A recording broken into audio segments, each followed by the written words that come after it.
the biggest thing is understanding. There's a lot of fear. People ask me what is one of the biggest challenges in real estate. I tell them it's government's involvement in real estate. And what I Mm, mean by that is the fact that a lot of times government will make rules, and that could be local to federal governments. They make rules on taxation, how lending processes work.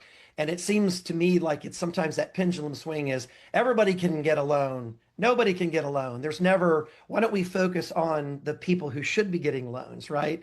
And yeah. so I tell people is understanding the not only the market, but understanding your strategic partners, whether it be your lenders, your inspectors, the handymen, the plumbers, the electricians, all of that. Um, is helping people. There's a lot of that fear because they think, oh my gosh, are we in a bubble now? Well, yes and no. There are cities in America right now that are experiencing where the market is actually coming down at a Mm, pretty good percentage.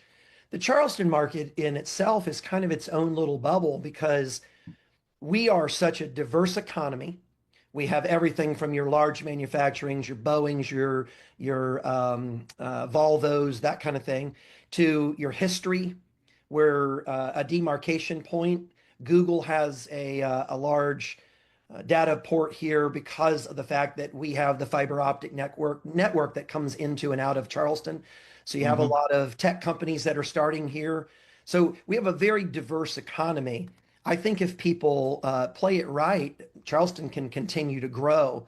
So I just tell agents to understand that, understand the market, help people to overcome their fears by giving them good data, helping them understand what's going on. And if you think about it, even a hyper local of a neighborhood could be an issue because I could say, I want to buy something in, say, Daniel Island.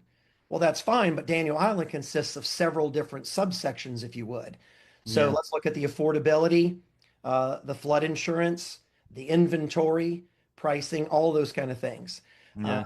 I hope I've answered the question. I Yeah. kind of Yeah. rambled there, but I really believe it's just understanding the markets and understanding that Charleston is way different than, say, Columbia or Greenville, South Carolina. Yeah. Yeah. Well, that's almost it for today. John, loved our conversation on real estate and especially in your niche, the Charleston market. Before we sign off, if listeners want to get in contact with you, learn about what you offer at Stroud Farm Homes, what's the best way for my listeners to do that? Well, you can contact me